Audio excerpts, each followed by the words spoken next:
one must I call that it is the cutting edge that introduced Jamaica to the speeches of LOUIS FARRAKHAN.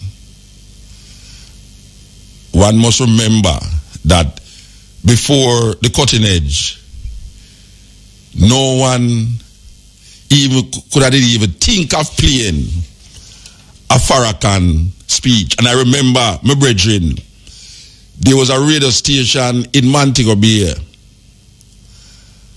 and the brethren listening to the cutting edge go make the mistake of playing a Farrakhan in Montego Bay and him losing work because them claim said that is not a place where you want to play Farrakhan in the tourist area. But guess what?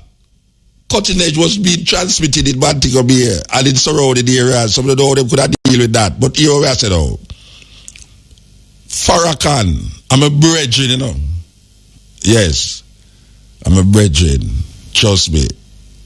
I'm a brethren. But here we are now. He must skid. Farrakhan has skid Rasta. When I say skid, maybe like he must slide. You know, like one of them water world slide. Where the water does a wash him away. Yes, Farrakhan has skid. He must skid from a couple years now. I don't know if it's him sickness or what, but him lose it, Rasta. Yes, him lose it. And tonight we're going to play something where I'm going to show you say the man I lose it. And we're going to go elaborate on it a little more. But we don't want you miss it, you know. We don't want you miss it. For those of you who hear it already, good. But we know that the majority of people who listen to this program here never hear that yet.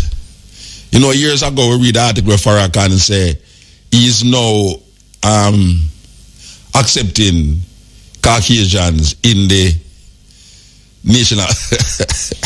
I tell you, the man that lose it to the Rasta if they ever accept Caucasians in the nation of Islam. In other words, he might broke down the color bar. Now, if you think that is surprising coming from LOUIS FARRAKHAN, you want to hear I can go play now. Well, not now, but little more. It guy make you drop off of your seat or your bed. If you go hear say, it's really Farrakhan that said them something there, Rasta. Trust me, man. It devastates me, man. Trust me. No, me I tell you, anytime you go to Chicago, I get it up. Be a guy place in the Rasta. Be a guy place. Trust me, man. Because them utterances there is unbelievable coming from, well, it's not really unbelievable because, you know, say, Nation of Islam, most black people who turn Muslim, them don't look for African name, them look for Arab name. And I think I mentioned this before already, you know. One time I drive in a Senegal. With a Senegal, I drive in a one taxi with a brethren. And me ask him what him name. And him give me a Muslim name. So me say, so what is your African name? And him tell me. And me say, so oh, you have a African name, I know why I use it. Him say, because him is a Muslim. Now, we know that Muslims, not nationalistic, you know. When we say nationalistic now, Muslim come like Christian. If he's not a Muslim, he's an infidel. And them no have no allegiance to Africans. Them no have no allegiance to Africa itself. Them have allegiance to Islam. That is why even in a slavery, the mind of the Muslim in slavery, him never say African as him brother if he was not Muslim. He more see that man as an infidel. So if you're not praising Allah, he's an infidel. And more times than many, infidels supposed to die, like the Old Testament. the Nation of Islam over the years has risen black people to a state of consciousness to really, where we say, believe in themselves, because its founder, Elijah Muhammad, was a follower of Marcus Garvey. And one cannot forget that Farrakhan father was a Jamaican. Over the years, I wonder if when me get all of them fools, them I go talk. No, I wonder, because I realize some of them people, you know, like when they pass a certain age, you know, it's like them get reactionary, you know, total reactionary, you know. Uncle man like all Benyo Canada and John Henry Clark and the man there, we don't really hear limbo, you know, them no limbo at all, but them man you come, well, you have some other man with no limbo still, but me I wonder if he's a hero to a certain age. You know, after a certain age, you see he's becoming a hero, because after that now he start to become very reactionary. And me I go up in that age, you know, me I wonder if when me reach all them man the age for them fools, me I go talk. Me not talk them fools, you could have deal. But first, Muta, let me greet you and all of your wonderful listeners with the greetings of peace. I am so honored and happy to be back in Jamaica again and to be on a show with my wonderful brother MUTABARUKA. Thank you for having me. Yeah, man, it's always good to have you, especially when you come to Jamaica, you know. As I was saying, that your name as a Calypsonian, because there's a lot of people now who's listening to the program who have never heard you, because, you know, it's a long time now since you came here, and there's a more young people is listening to the Cutting Edge right now. So I just want to take them back in your early years as a Calypsonian. Your father is also a Jamaican, right? Yes, sir. Where in Jamaica your father come from? From Law Street in Kingston. Ah, down at the south. Yes. Yes. So you have any experience in Law Street, or you just went to America and that was it? No, I was born in the United States. Yes. And, of course, my father was from here, and my mother is from St. Kitts, and my grandmother from Nevis. And so I wanted to come into the Caribbean to pay my respect, because it's the Caribbean people that nurtured me when I was young and gave me the kind of mind to fight for justice and freedom for our people. Yeah. So my father was a Garveyite. He was a disciple of Mr. Garvey in New York, and my mother, of course, was on the fringe of that movement, but my uncle was also a follower of Mr. Garvey, and it was my uncle that introduced me to Mr. Garvey, and because when I went to his home in New York, usually in the West Indian home in the United States, we would always see a picture of Queen Elizabeth and King George. So he was always on the mantelpiece in my home, and a Caucasian-looking Jesus. So when I went to New York to meet with my uncle, that was the first time I saw the picture of a black man prominently displayed in the house. So I asked my uncle, "Who is this man?"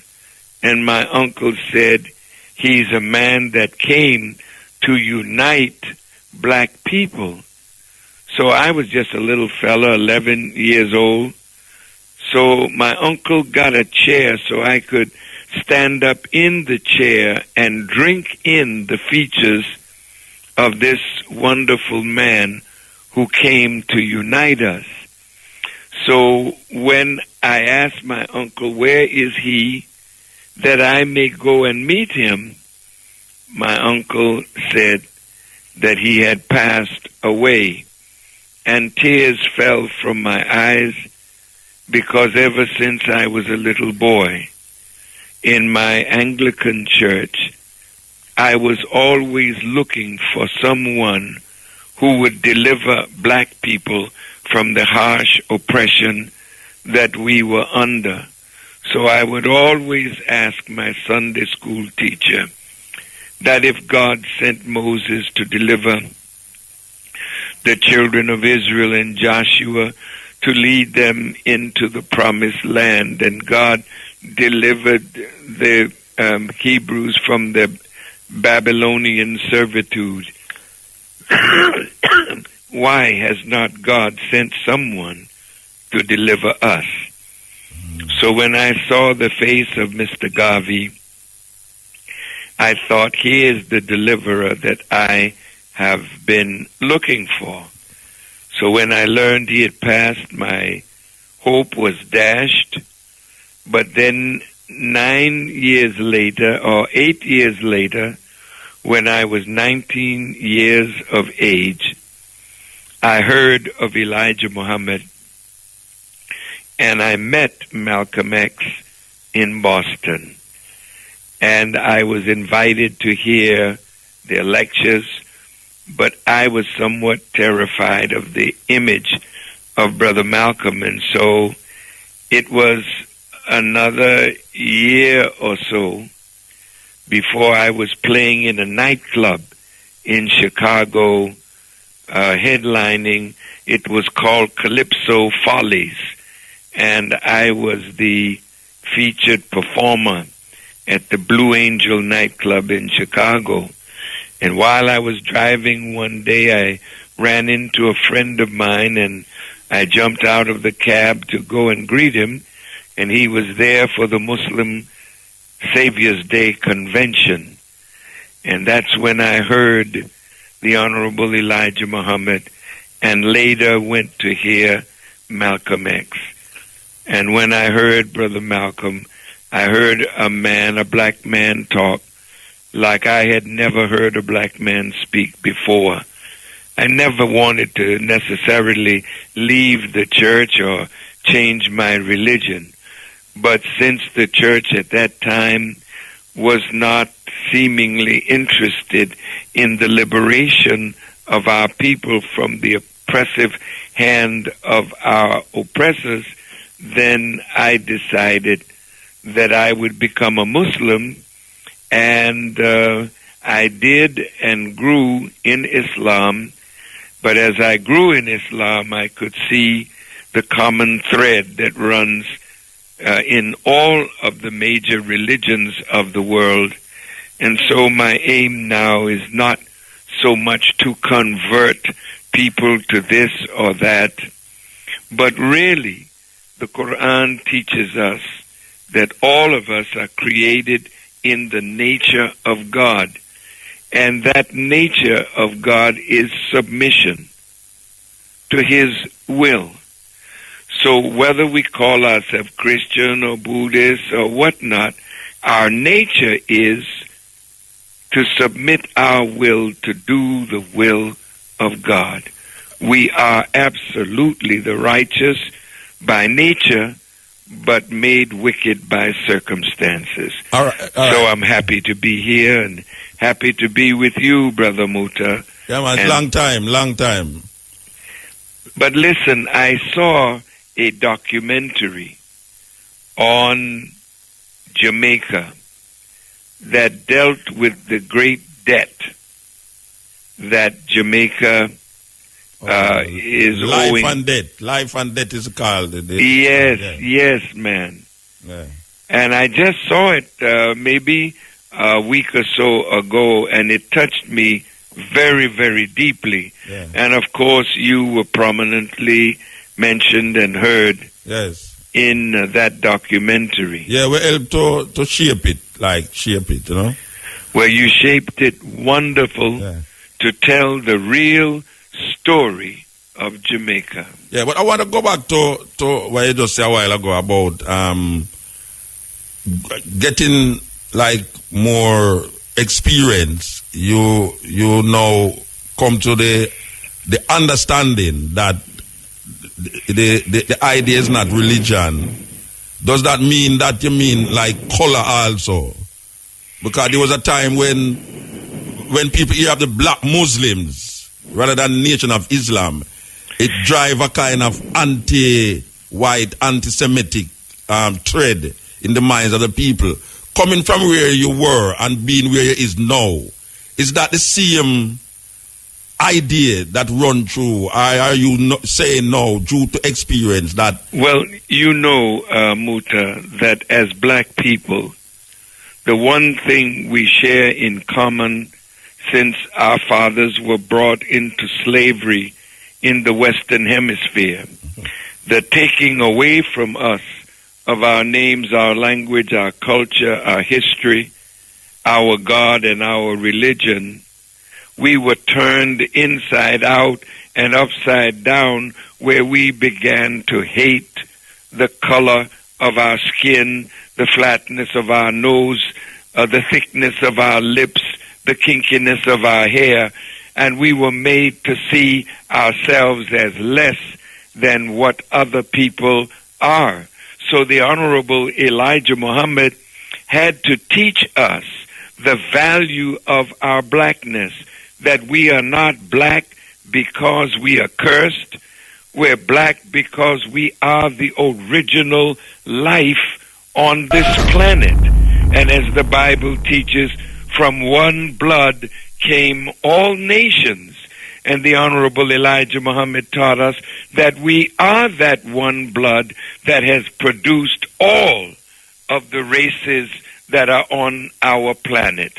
And so when they want to discover where life began, they don't necessarily go to Europe or to Asia. They have gone into Africa, and it is from Africa that they have found the origin of human life. And that origin is a black man. It was called Samuel Aliki, found bones there, and he called him Zinjanthropus.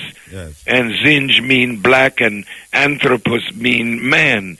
And you know, and, and I know, that the Caucasian people have oppressed the darker people of the world. And so in our beginning, it was like Jesus saying to his disciples, "Go ye not into the way of the Gentiles, or even into the way of the Samaritans, but go ye to the lost sheep of the house of Israel." That was a very narrow and specific mission. And the mission of the Honorable Elijah Muhammad was first to the black man, because the black man of all of the members of the human family are in the worst condition with respect to doing for self, creating food, clothing, shelter for ourselves and for our people. We are behind in that.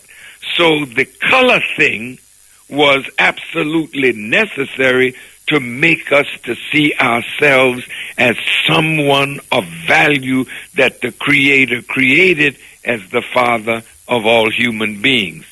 But when color is becomes your means of judgment of the intent or the heart or the mind of a human being, then we run into problems.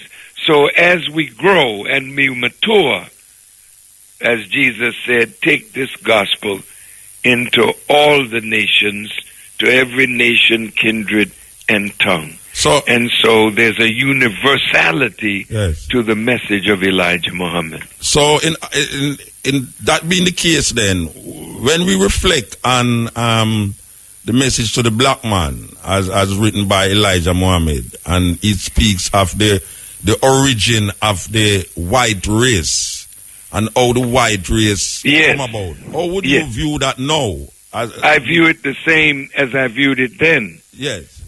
Because there is no white without black. Yes. If you had two white people, they can only produce themselves. They cannot produce the yellow man or the brown man. And they certainly can't produce the black man.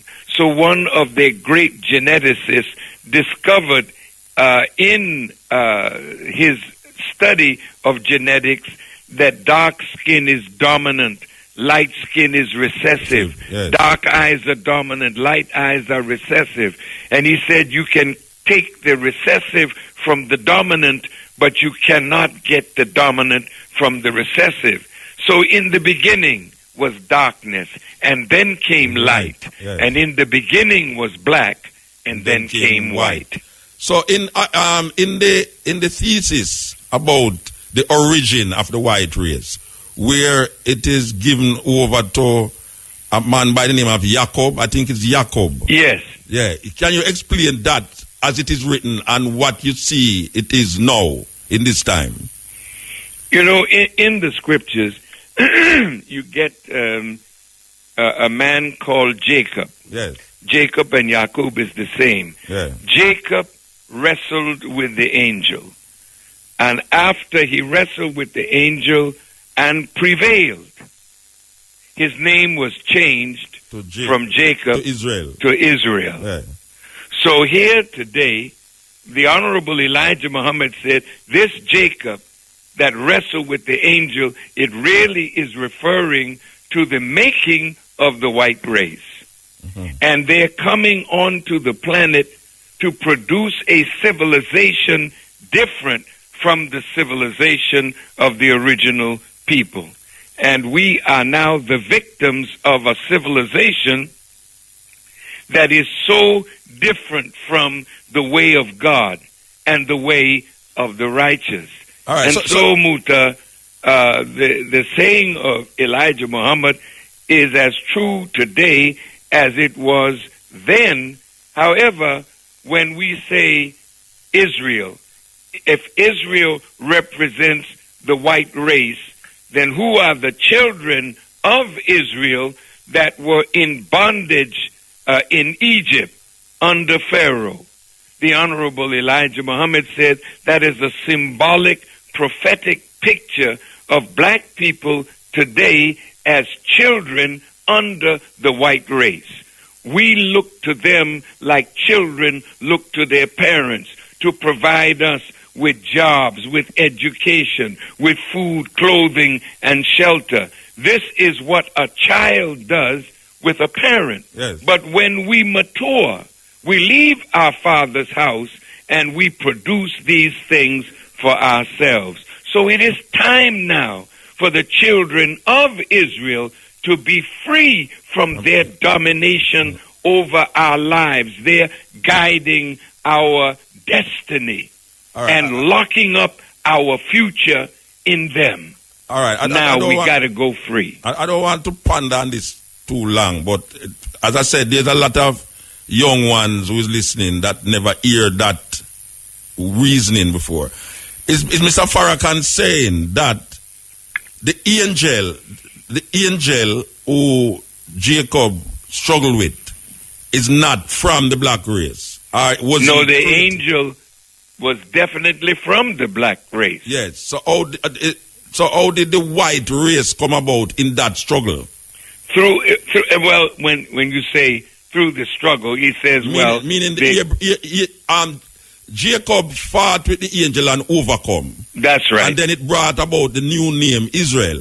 So yes. What I'm asking now is that if this is the origin, if that's the time of the origin of the white race, what metamorphosized at that time to bring about the white race? Well, you know, if you look at the Bible, you have different symbols explaining the same truth, but under different pictures. For instance, if you go back to Genesis, where the creation of man begins, you have God creating everything in the book of Genesis.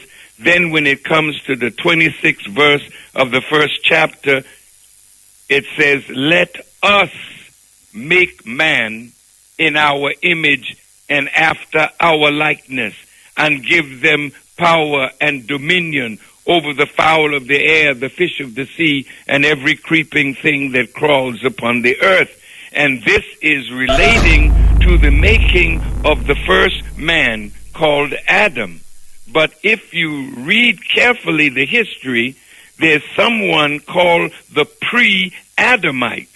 And the pre-Adamites are not Caucasian. The pre-Adamites are the aboriginal people of the earth. So the Adam represents the white race that came to being, and they have been in dominion and power over the fowl of the air, the fish of the sea, and over every creeping thing that crawls. Yeah. And they were given the right to rule for a season until the coming of God, who would end their rule and domination and set up the kingdom of God on earth. All right, so you're saying that Adam was a Caucasian. That's what you're saying. All right. That Adam. All right. Yeah, the Adam in the beginning. Yes. So the angel that Israel fought, which was like maybe 2,000 years after, according to the scriptures. But it's really a picture of the same event that produced them. So okay, so you're saying you don't separate it by 2,000 years then, or more? No, because 2,000 years from Adam, you come to Noah, to the birth of Moses. Well, Moses Noah, is 2,000 years after Adam. Yeah. And if you look in the Bible, it puts the creation or the making of Adam at 4004 BC. So that's 6,000 years ago. Yes. But you know the earth is millions and millions of years old. Yeah. And so are we. So the Bible calls us the Ancient of Days, not having years or time. They cannot even find the beginning of the black man. We are that old. Yeah, I just want to clarify the reasoning between the first man, Adam, as a European, as a Caucasian, and then the Israel and Jacob fighting with the angel. You are saying you're putting in them in the same era, in the same time space. In this sense. That's what you're doing. You know, once the man is made, yes, he has a work to do. Yeah. And what happened after, you know, if you go back into Genesis, you see Adam was put out of the garden. Yes. Because of his rebellion, right? Yes. The white race was put out of the Middle East and sent into the hills and cave sides of Europe, where they lived for 2,000 years. And so in that span of time, their first 2,000 years on the planet, they lost it due to creating trouble in the Holy Land. Okay. So they were cable-towed. You get this in masonry when you cross the burning sands, and even in your Greek letter organizations, you have to cross the burning sands. Well, what that is, you're mimicking the Caucasian race being driven out of the Holy Land into the hills and cave sides of Europe, where they lived and lasted for 2,000 years. Yes. Until Moses came to civilize them and bring them out of the hills and cave sides of Europe and put them on the road to conquest. So the Bible says, as Moses lifted up the serpent in the wilderness, so shall the Son of Man be lifted up. So today, as they, whites, that you see today, ruling the sea and the air and the depth of the sea, and now going out into space, just 4,000 years ago, he was living in the caves of Europe. Now today, he rules. But where are we?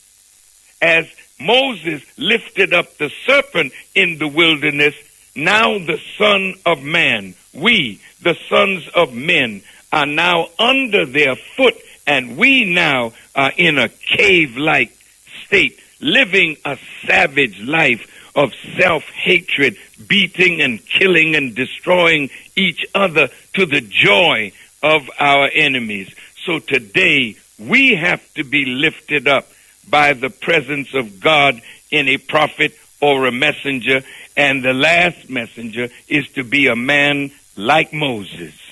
All right. All right. Given what is happening in the world today with the profiling of people from the Arab nations, and given that you as the leader, the commander of the Nation of Islam, which is not necessarily aligned to the Orthodox Islam.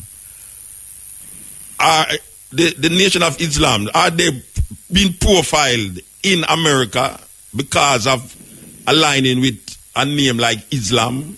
Or is it just some Americans who has done all them time and is not a threat to the American society? No, we are Muslims, and we connect to what is called Orthodox Islam. We believe in Allah, we believe in the Quran, we believe in Prophet Muhammad, peace be upon him. We believe in him as the last of the prophets, but the Quran says that in every nation God has raised a messenger. Here we are in America and in the Caribbean.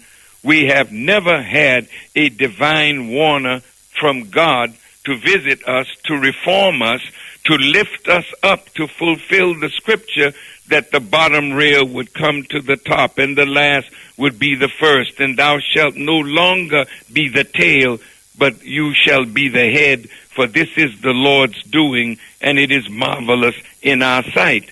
The difference between us and what is called Orthodox Islam is that we believe that the Mahdi, that the Islamic world is looking for, has appeared in America in the person of Master Farad Muhammad. We believe that that Mahdi that came raised up a messenger for the black man of America, but in his mission is a message to the whole of the human family. So, all right, let me put it straight, you know. Because most of the times when you talk to an Orthodox, so-called Orthodox Muslim, they reject the term black Muslim or Nation of Islam, referring to the group or the organized body in America that you are the leader for.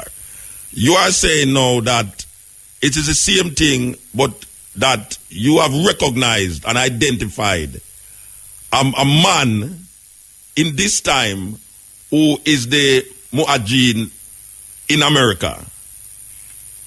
Well, I like the way you said it. Yes, that is true. We reject the term black Muslim. We never called ourselves black Muslim. That was a man by the name of C. Eric Lincoln, a preacher who did research and wrote the book and called us the black Muslims in America. That title, you know how when you grow up in a family and they call you the black sheep? Yes. You're the one that is not as good as the other one. sheep. Yes. So it's a derogative term then. That's right. But we are black and we are Muslim. Yes. But when they used the term black Muslim, that was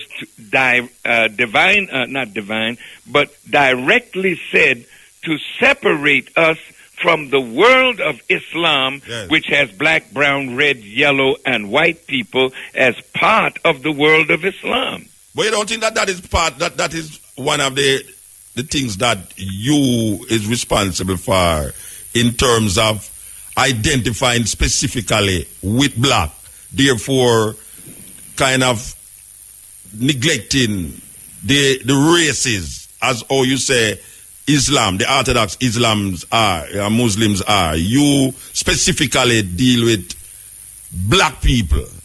That is correct. And not necessarily wanting to bring other races to the fold.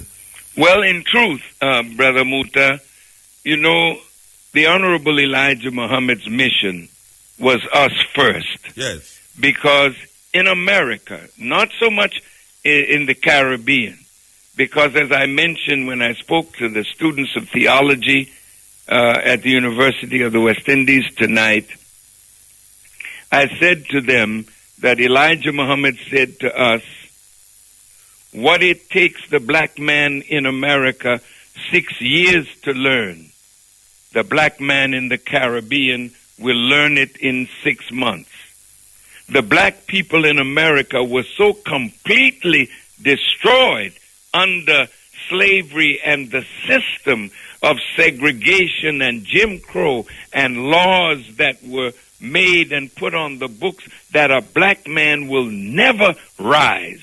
In fact, in a book by Richard Embry called Brown Americans, in the Virginia House of Delegates, one of the members of the House of Delegates said, and I'm quoting now, that they have, for all intents and purposes, put the black man in such a condition that light will never enter his mind, so that we would be perpetual slaves in the American society to white people.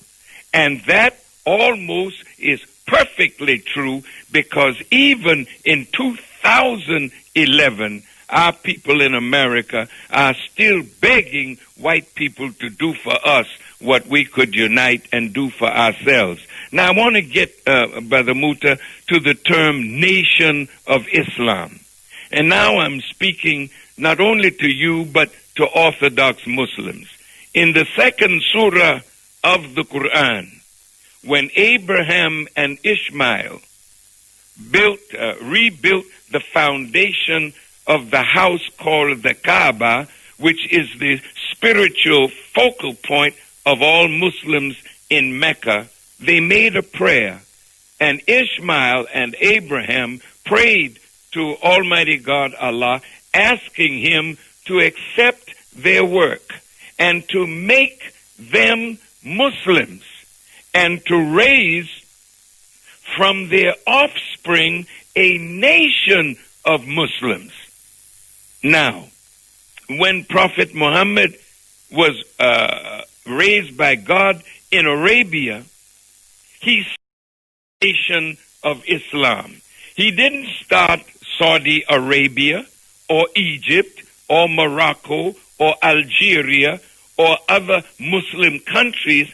His idea was to bring people into faith, that there would be no more boundaries that would separate one man from another, that we would be one nation under God, a nation of Islam in complete submission to the will of God. And that nation of Islam is really referred to in biblical scripture as the kingdom of heaven, which is a kingdom on earth under the rules and laws of God. So you don't think that that is an irony then, that you saying what you're saying now, but in terms of the practice of the Nation of Islam as we see it in America, white people is not, is it, all right, I'm going to put it another way. Is it that white people is not accepted in the Nation of Islam as put out by Farrakhan, or is it that it's Farrakhan saying that white people cannot be a part of it? No, white people are already Muslims. What I mean, no, I'm talking about in the Nation of Islam. In America. Not right now. Black Muslims. What they call black Muslims. Not right now. We have Mexicans in the nation. We have Puerto Ricans in the nation. Yeah. We have people from different parts of the world in the Nation of Islam in America under my leadership. Yes. And I have white people writing me, telling me that they believe in the teachings and wish to follow me. But I haven't brought them in to the Nation of Islam as such.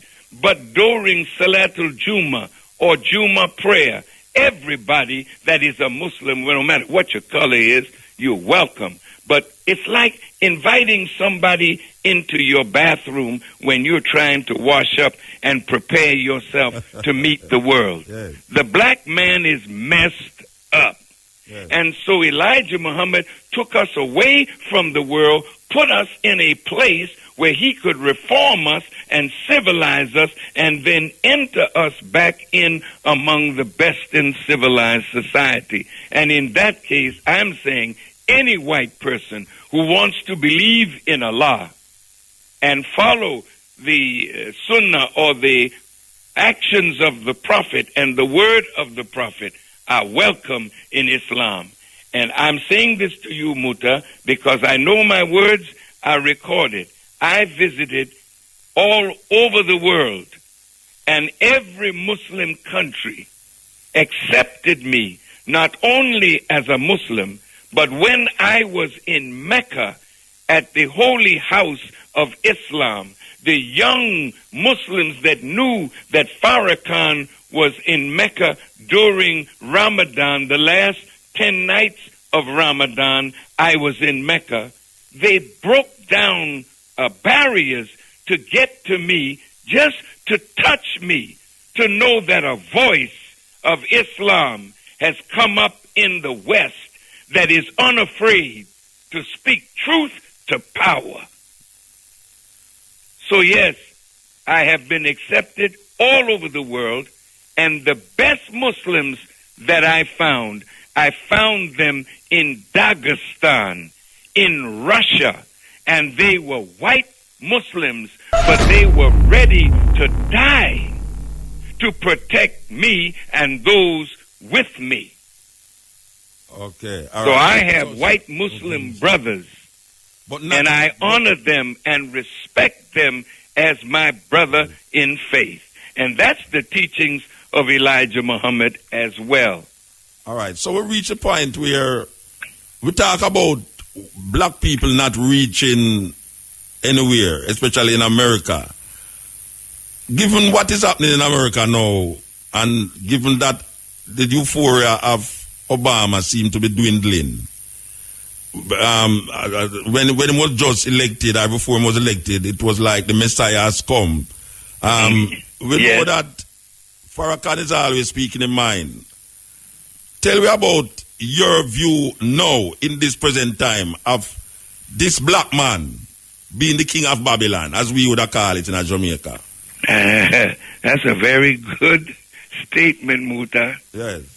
Because anytime a black man runs for the office of Pharaoh or run for the office of the king of Babylon, and you know in the book of Revelations it tells you that there's a mystery Babylon that was like a golden chalice on the outside, but filth and abomination of every kind on the inside.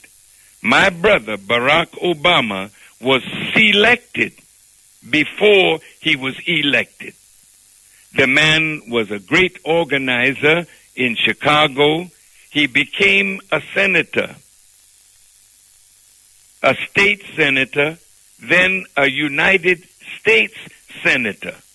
And one of the young men that is a doctor of education in our school in Chicago told me that when he was over all of the charter schools that were coming up in Chicago, he met a Jewish man who told him that in a little while Barack Obama would be president of the United States. I don't know whether you followed this in American politics, but a Jewish writer wrote and said that as black people thought that Bill Clinton was their first black president, Jewish people felt that Barack Obama was their first Jewish president. It was the people of Goldman Sachs and Wall Street that gave him a lot of money and support. So when he became president, as a constitutional lawyer, but not an economist, with the economy in such bad shape, he reached for Timothy Geithner as his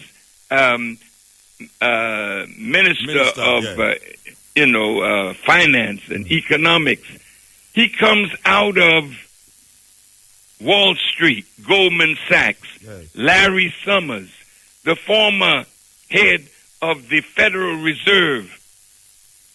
All of these people were his advisors, and it was they who advised him to take out this special loan of over $800 billion, and they were telling him that if he didn't borrow this money America's economy would fall and we would be in a recession worse than the one in the 1930s. Right.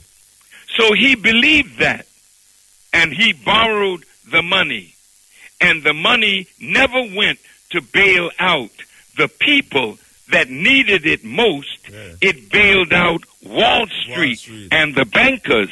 And so now the economy is $15 trillion in debt, and the American people are angry with Obama, but it was not Obama that really put them in bad shape. America was in bad shape when he became president, and now they're in worse shape because he listened to their advice.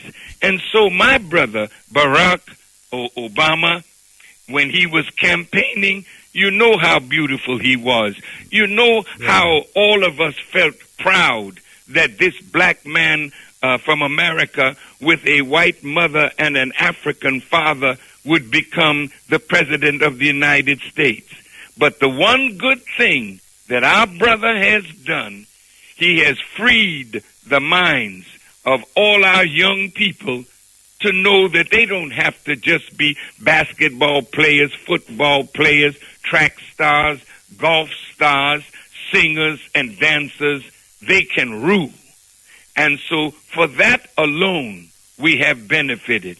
But since he has been in office, I am sorry, his popularity in Africa with the killing of Muammar Gaddafi, his popularity in the Muslim world is gone down, down, down. And unfortunately, even in America, the Republicans are determined that he will only be a one-term president. I hear that I shouldn't keep you too long, but you know, say anytime we're ready to talk, we have a lot of things to talk about. So I don't want to make you tiredness. Well, my brother, you know, Muta, I really need to ask you some questions, and I don't want you the time go. Well, ask me one or two more, and then I'll go get some rest. Yeah, all right. I want to touch upon Gaddafi, because I know that you and Gaddafi was very close. You know, over the years, you know, Gaddafi and you seem to mesh a whole heap of things, but your president side with a group of people and murder him, really. If you speaking to Jamaica right now, to Obama, what would you say to Obama about the situation that Obama put the world in getting rid of Gaddafi? Well, I would say this, Brother Muta. When Brother Gaddafi was assassinated, Libya had no debt. Yes. Everything in Libya was paid for. Light bill. Here's a man that was building infrastructure. He spent $33 billion bringing water up out of the desert, man. Yeah. And allowing people along the coast from Tobruk and Benghazi all the way almost to the border of Tunisia to have water.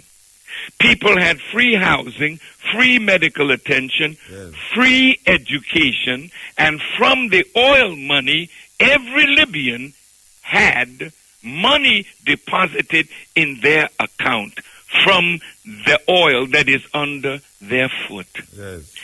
That man loved Africa so much that the idea of Kwame Nkrumah, of a United States of Africa that was picked up by Gamal Abdel Nasser and then Sekou Touré and others. Now Gaddafi was pushing the African Union to bring about the United States of Africa. With an African Did you know, money. huh? With an African money. Yes. In gold.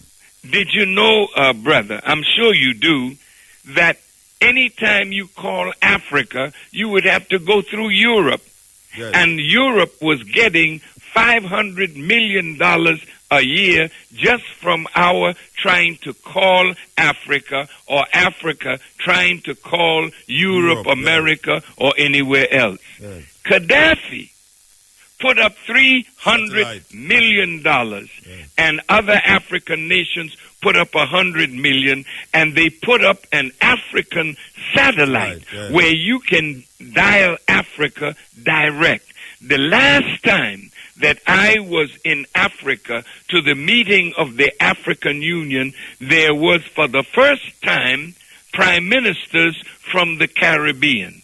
And Brother Gaddafi promised that he would set up a bank in the Caribbean, a Caribbean development bank, and put $1 billion in it so that the Caribbean could borrow money from the Caribbean Development Bank and not pay the exorbitant interest that is charged by the the World Bank and the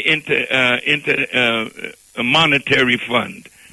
And what they felt, that this man who had 146 tons of gold, and he was tying gold now to the Libyan dinar, and was trying to get other oil-producing countries to tie their dollar or their money to gold.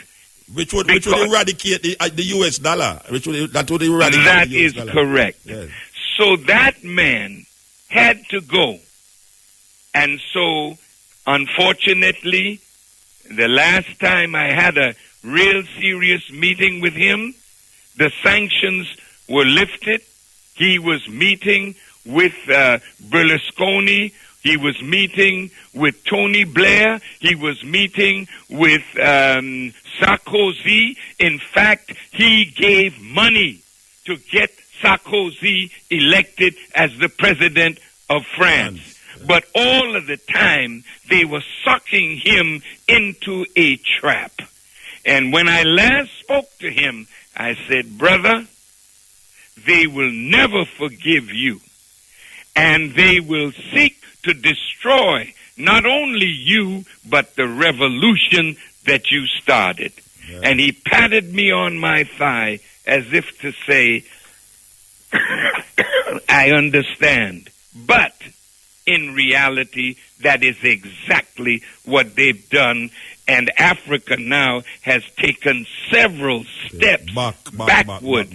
And because he loved Africa and spent billions of dollars in development in Africa and was setting up an African development bank in CERT where he was depositing $70 billion for African development.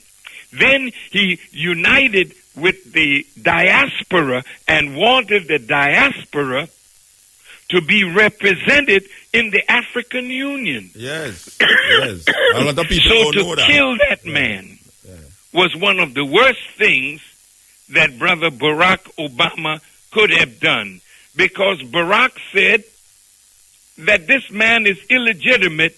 He kills his own people. But Bush, Condoleezza Rice, Colin Powell, all of them lied to the American people that there was weapons of mass destruction in Iraq. So they go to war with Iraq. They kill hundreds of thousands of Iraqi citizens, and many young Americans died on the basis of a lie. Is that not killing your own people for oil? Yes. See, so what he has done, he has served the interests of the colonial masters to give them again what happened in 1898 or so, when they had the Berlin Conference and decided to carve up Africa for the benefit of Europe. Now they're doing it again for the benefit of Western powers. But I can tell you, Muta, as I leave this program, and I thank you from the depth of my heart for your questioning of me, because there's so much more that you and I could talk about if we had more time. Can I ask you one more thing here? Yes, dear brother. One more thing, and this is really striking to the heart of a lot of people here. I was given a tape where you was talking about the Nation of Islam ladies not wanting them to be with African men from Africa, and also that our ear represent a kind of disease. Is that true? Because we have a tape here where, I don't know if it's your voice, but you can tell me if it is you who made that tape. No, you know what? The Honorable Elijah Muhammad warned the women in our group that culturally there's a difference. And in marriage, in order for marriage to work, two people have to be on the same page, not sexually, but spiritually and culturally. Mm-hmm. So sometimes when we married our brother and sister from Africa, after a while, it did not work. I personally saw and conducted the marriage of one of our sisters to a brother from Africa that I brought to the United States. I brought him to this country. I met him in Nigeria as a student.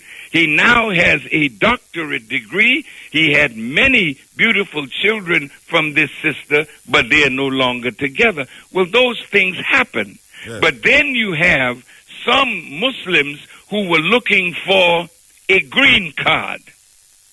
And I was in Africa, and a highly placed brother asked me if I could set up one of the sisters in the Nation of Islam so that he could get a green card. Yes. And as God is my witness, I got so angry, I told him, brother, I will kill you. Yeah, but over our women. But Mr. Farrakhan, it sounded to me on the tape like you was totally discrediting Africans. No. By saying that, why are we trying to follow African traditions? Why are we having our ear like that? We must cut it off. I don't know if I can play the tape still, if you want. No, you have to play that tape again. All right. And listen carefully to my words. Let me play it here. I can see if I can. Not to follow the styles of Africa. Allah didn't raise you up today to copy the style of Africa. The black man in America, if you understand prophecy, is the prodigal son. The prodigal son, when he goes home, he gets the robe and the ring, and he accepts rulership over the house. You cannot lead your brothers if you follow your brothers. It is written in the scripture, thou shalt no longer be the tail, thou shalt be the head. So here you are now wanting to pick up the discarded culture and customs and traditions of ancient Africa, which does not add to you in the modern world of wisdom. It takes away from you because the African does not respect you, because you're 400 years removed from Africa. And as you've been a second-class American citizen all your life, now you've given up your second-class American citizenship for a second-class African citizenship. So you've been a white man's fool, now you're a black man's fool. So where in the heck have you progressed? The Honorable Elijah Muhammad wants no people on the earth to make mockery of you. And when they meet a Muslim, they don't mock us. If they meet us in a suit, they got to respect our wisdom. Because we know why we're wearing the suit and why we don't wear the booba. You will never see the followers of Honorable Elijah Muhammad growing our hair all up off our head like a mop or a bird nest to prove to whitey man that we are proud of our kinky hair, or what you call wearing a natural. What else is it? It's natural, isn't it? Well, man, you don't have to let it grow wild. Yeah, that is Louis Farrakhan, all right. Those are my exact words. And go back and get the year that I said it. Yes. But look, at that time, we were wearing afros. And we were growing our head like a bush over our head. This was not Rasta, man. No, yeah, no, I know what I said. This was a bush. Yeah, but what's wrong? I am saying, what's wrong with the people finding them identity and wearing this bush? Why but then you keep on growing. Because when you have a new wisdom, it produces a new culture. Let me give you an example. But what is the new culture between Bobo? A lot of people in Jamaica don't know what's a bobo, but it's a traditional dress in Africa.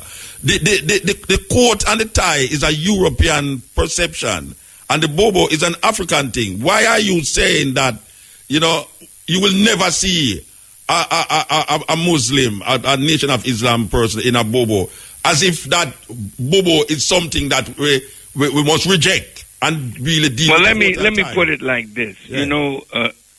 Brother, if I were making that talk today, I wouldn't make it like that. Okay. You were listening to Farrakhan in the 70s. There's a lot of truth in what I said. Yeah. But we are to set styles now. Yes. But setting style don't mean you must wear a suit. No, hell no. But that's what the Nation of Islam is identified with. But look, suit, not a bobo. Let me say this. The Quran says it like this.